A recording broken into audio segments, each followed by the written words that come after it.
100세 시대 건강 박사 장수 플러스에 오신 것을 환영합니다. 가족 여러분 건강하세요. 잠들기 전 다리가 이상하다고들 말합니다. 묵직했습니다. 저렸습니다. 힘이 빠졌습니다. 그런데 대부분 그냥 잤습니다. 괜찮겠지. 다음 날 아침 응급실에 실려왔습니다. 통계가 충격적입니다. 뇌경색 환자 10명 중 8명 전날 밤 다리에서 신호를 느꼈습니다. 하지만 99%가 무시했습니다. 어제 많이 걸어서 그런가 보다. 이 한마디가 골든타임을 삼켰습니다. 오늘 여러분께 드릴 것은 두 가지입니다. 첫째, 잠들기 전 확인해야 할 다리 신호 7가지. 둘째, 119에 정확히 말해야 할 한 문장. 뇌경색은 절대 갑자기 오지 않습니다. 반드시 다리를 통해 경고합니다. 그 신호만 알면 아직 늦지 않았습니다. 증상 시작 후 3시간, 이 시간 안에 병원 도착하면 뇌를 살릴 수 있습니다. 하지만 조금만 더 지켜보자며 소파에 앉아 있는 순간 뇌세포는 손상됩니다. 시작하기 전 한 가지만 부탁드립니다. 이 정보가 생명을 구할 수 있다면 구독 버튼 눌러주세요. 그리고 좋아요로 더 많은 분들께 전달되도록 도와주세요. 댓글에는 이렇게 남겨주세요. 오늘부터 다리 신호 확인합니다. 이 한 줄이 누군가의 골든타임을 지킵니다. 지금 바로 시작하겠습니다.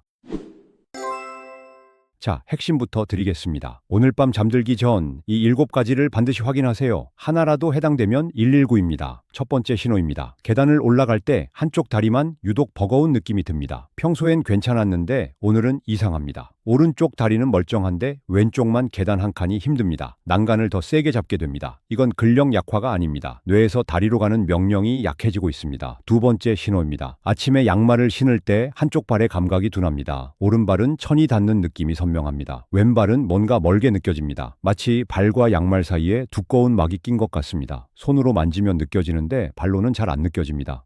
이게 바로 감각 신경 이상의 시작입니다. 세 번째 신호입니다. 화장실 갈 때 슬리퍼가 한쪽만 끌립니다. 오른발은 탁탁 정상적으로 소리가 납니다. 왼발은 슥 하고 끌리는 소리가 납니다. 자꾸 벗겨집니다. 이건 발목을 올리는 힘이 약해졌기 때문입니다. 조카수라고 부르는 증상의 초기 단계입니다. 네 번째 신호입니다. 수십 년 넘나들던 집 문턱에서 자꾸 발이 걸립니다. 어제도 오늘도 조심성이 없네 하고 넘기기 쉽습니다. 아닙니다. 뇌의 공간 인식 능력이 흔들리고 있습니다. 발이 얼마나 올라갔는지, 문턱이 얼마나 높은지 계산하는 뇌의 GPS가 오작동하고 있습니다. 다섯 번째 신호입니다. TV를 보고 있는데 가만히 앉아 있는데도 다리가 저절로 움찔합니다. 본인 의지와 상관없이 근육이 수축합니다. 쥐 나려나 하고 생각하기 쉽습니다. 쥐는 통증이 동반됩니다. 하지만 이건 통증 없이 그냥 움찔거립니다. 뇌의 브레이크 시스템이 흔들리고 있습니다. 멈춰라는 명령이 제대로 안 내려가서 다리가 멋대로 반응하는 겁니다. 여섯 번째 신호입니다. 거실을 걸어갈 때 거울을 보면 몸이 한쪽으로 살짝 기울어져 있습니다. 자기 느낌엔 똑바로 걷는 것 같은데 말입니다. 혹은 가족이 말합니다. 요즘 걸을 때 왼쪽으로 쏠리는 것 같아. 본인은 모릅니다. 이건 손뇌의 균형 감각에 문제가 생긴 겁니다. 일곱 번째 신호입니다. 밤에 이불 속에 발을 넣었을 때 한쪽 발만 계속 차갑습니다. 오른발은 따뜻해지는데 왼발은 계속 차갑습니다. 양말을 신어도 별 차이가 없습니다. 혈액순환이 안 돼서 그런가 하고 생각하기 쉽습니다. 맞습니다. 혈액순환 문제입니다. 하지만 다리 혈관이 아닙니다. 뇌혈관이 막혀서 뇌가 발의 온도를 제대로 인식하지 못하는 겁니다. 자, 다시 정리하겠습니다.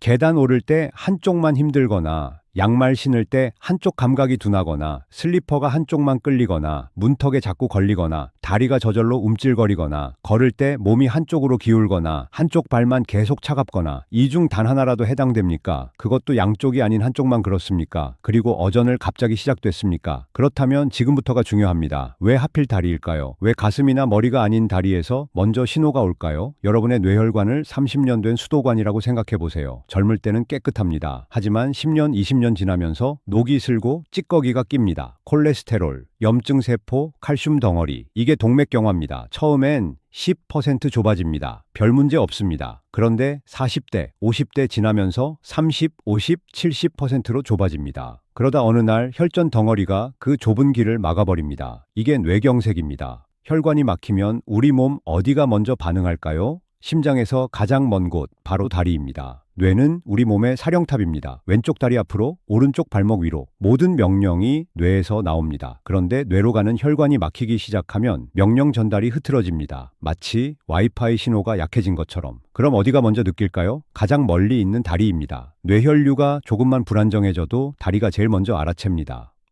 명령이 제대로 안 오네? 이게 묵직함, 힘 빠짐으로 나타나는 겁니다. 그리고 한 가지 더 중요한 사실이 있습니다. 뇌는 반대편을 지배합니다. 왼쪽 뇌가 오른쪽 몸을 움직이고 오른쪽 뇌가 왼쪽 몸을 움직입니다. 그래서 한쪽 다리만 이상한 겁니다. 이게 핵심입니다. 피곤하면 양쪽 다리가 다 무겁습니다. 관절염이면 양쪽이 다 아픕니다. 하지만 뇌경색 신호는 한쪽만 이상합니다. 이 차이를 꼭 기억하세요. 다리는 뇌혈관 건강의 조기 경보 시스템입니다. 뇌가 막히기 전 다리가 먼저 알려줍니다. 지금 뇌에 문제 생기고 있어. 이 신호를 무시하면 돌이킬 수 없게 됩니다. 하지만 빨리 알아차리면 아직 골든타임 아닙니다. 제가 응급실에서 만난 환자분 이야기입니다. 72 세 남성분이었습니다. 전날 저녁 거실 소파에서 TV를 보다가 화장실 가려고 일어섰습니다. 왼쪽 다리가 평소보다 묵직했습니다. 오늘 장 보러 많이 걸어서 그런가 보다. 그렇게 생각하고 그냥 주무셨습니다. 다음날 아침 침대에서 일어나려는데 왼쪽 다리에 전혀 힘이 들어가지 않았습니다. 바닥에 그대로 주저앉았습니다. 가족이 119를 불렀고 병원 도착했을 때는 이미 골든타임이 지나 있었습니다. 지금도 그분은 휠체어 생활을 하고 계십니다. 응급실에서 제게 하신 말이 있습니다. 어제 저녁에 좀 이상하긴 했어요. 근데 설마 했죠. 바로 그 설마가 문제입니다. 우리는 몸이 보내는 신호를 너무 쉽게 무시합니다. 특히 70대 이상은 이렇게 생각하십니다. 나이 들면 다 이런 거지. 어제 과로해서 그래. 자식들한테 걱정 끼치기 싫어. 이 세 가지 생각이 가장 위험합니다. 통계가 명확합니다. 뇌경색으로 응급실에 온 환자들, 전날 신호를 느꼈습니다. 다리가 무거웠다, 한쪽 발이 이상했다, 슬리퍼가 자꾸 벗겨졌다. 하지만 병원에 오지 않았습니다. 왜일까요? 첫째, 통증이 없었기 때문입니다. 우리는 아픔에 익숙합니다. 허리 아프면 병원 가고 무릎 아프면 파스 붙입니다. 하지만 뇌경색 전조 증상은 대부분 통증이 없습니다. 그냥 묵직하고 그냥 감각이 둔하고 그냥 힘이 빠집니다. 아프지 않으니 심각하게 받아들이지 않는 겁니다. 둘째, 증상이 애매하기 때문입니다. 다리가 무겁다는 표현은 누구나 할 수 있습니다. 피곤해도 그렇고 많이 걸어도 그렇고 추워도 그럴 수 있습니다. 그래서 스스로 납득할 만한 이유를 찾습니다. 어제 계단 많이 올라서 그래. 이렇게 자기 합리화를 하는 순간 신호는 묻힙니다. 셋째, 가장 무서운 이유가 있습니다. 증상이 잠깐 나타났다가 사라지기 때문입니다. 이게 바로 함정입니다. 저녁에 다리 힘이 빠졌는데 10분 뒤 다시 괜찮아집니다. 한쪽 발 감각이 이상했는데 자고 일어나니 멀쩡합니다. 다행이다, 나았네. 아닙니다. 나은 게 아닙니다. 의학 용어로 TIA, 일과성 허혈 발작이라고 부릅니다. 뇌혈관이 잠깐 막혔다가 운 좋게 다시 뚫린 겁니다. 비유를 하나 들겠습니다. 집 현관 전등이 깜빡입니다. 5초 꺼졌다가 다시 켜집니다.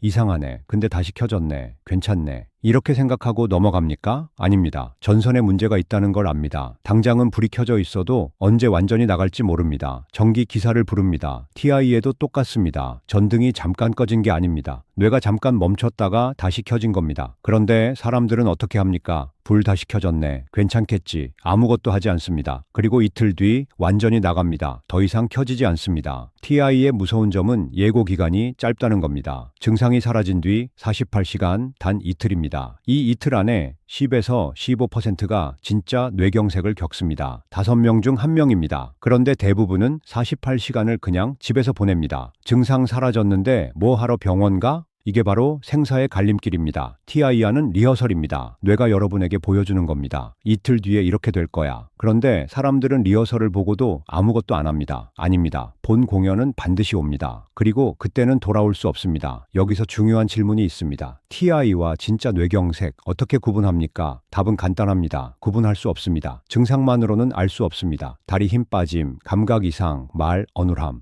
TI에도 이런 증상이 나타나고 진짜 뇌경색도 똑같습니다. 차이는 단 하나, 시간입니다. TI와는 증상이 사라집니다. 보통 5분에서 1시간 이내에 진짜 뇌경색은 증상이 계속되고 악화됩니다. 하지만 여러분이 증상 느끼는 그 순간엔 알 수 없습니다. 이게 TI일까 진짜일까? 5분 뒤에 나아질까 계속될까? 알 수 없습니다. 그래서 기다리면 안 됩니다. 5분만 기다려보자. 이 생각이 골든타임을 잡아먹습니다. 증상이 나타나는 순간 바로 119입니다. 기다리지 않습니다. 다시 강조합니다. 증상이 사라졌다고 안심하지 마세요. 그건 나은 게 아닙니다. 마지막 경고입니다. 뇌가 보낸 최후 통첩입니다. 지금 아니면 너무 늦어. 증상이 5분 나타났다 사라졌어도 119입니다. 1시간 나타났다 사라졌어도 119입니다. 괜찮아졌는데요? 상관없습니다. 그게 더 위험합니다. 신호를 알았습니다. 이제 가장 중요한 단계, 행동입니다. 신호가 왔을 때 정확히 무엇을 해야 하는지 알려드리겠습니다. 전 세계 의료진이 사용하는 체크법이 있습니다. 얼굴, 팔, 언어, 그리고 다리를 확인하는 겁니다. 먼저 거울을 보고 활짝 웃어봅니다. 양쪽 입꼬리가 똑같이 올라갑니까? 한쪽만 처지거나 움직이지 않습니까? 다음은 팔입니다. 두 팔을 앞으로 쭉 뻗고 눈을 감습니다. 10초 동안 그 자세를 유지해 봅니다. 두 팔이 같은 높이에 있습니까? 한쪽 팔이 서서히 아래로 떨어집니까? 다음은 언어입니다. 오늘 날씨가 참 좋습니다. 이 문장을 또박또박 말해 봅니다. 발음이 정확합니까? 혀가 꼬이거나 어눌합니까? 단어가 갑자기 생각나지 않습니까? 마지막으로 오늘 배운 다리 신호 7가지를 떠올려 봅니다. 이 중 하나라도 이상하면 지금 바로 119에 전화할 시간입니다. 정확한 대본을 드리겠습니다. 이대로 따라하세요. 전화를 걸면 첫 문장을 이렇게 시작합니다.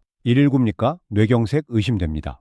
어지러워요. 다리가 아파요가 아닙니다. 뇌경색 의심됩니다. 이 한마디면 구급대원이 즉시 골든타임 모드로 전환합니다. 그 다음 이렇게 말합니다. 왼쪽 다리에 힘이 빠졌습니다. 또는 오른쪽 발 감각이 이상합니다. 어느 쪽인지 정확히 말하세요. 다리가 이상해요가 아니라 왼쪽인지 오른쪽인지 명확히 말합니다. 그리고 가장 중요한 정보를 전달합니다. 증상 시작 시간은 오후 3시입니다. 정확한 시각을 말해야 합니다. 아까요. 좀 전에요가 아닙니다. 시계를 보고 정확히 말합니다. 오후 3시 20분에 시작됐습니다. 왜 이게 중요할까요? 뇌경색 치료제는 증상 시작 후 3시간 이내에만 쓸 수 있습니다. 4시간 지나면 못 씁니다. 그래서 시작 시간이 골든타임을 결정합니다. 만약 증상이 사라진 경우라면 이렇게 말합니다. 증상이 10분간 있었다가 사라졌습니다. TI에 의심됩니다. 괜찮아졌는데 굳이 가야 하나요? 이런 질문 하지 마세요. 증상이 사라진 게 더 위험합니다. TIA는 48시간 이내에 진짜 뇌경색으로 이어질 확률이 높습니다. 구급차 기다리는 동안 주의할 점이 있습니다. 눕지 마세요. 뇌로 가는 혈류가 더 줄어듭니다. 의자에 앉거나 상체를 약간 세우고 기대세요. 물이나 음식 먹지 마세요. 병원에서 응급처치할 때 구토하면 위험합니다. 약을 임의로 먹지 마세요. 뇌경색인지 뇌출혈인지 모르는 상태에서 약 먹으면 오히려 위험합니다. 병원 도착 전까지 아무 약도 먹지 마세요.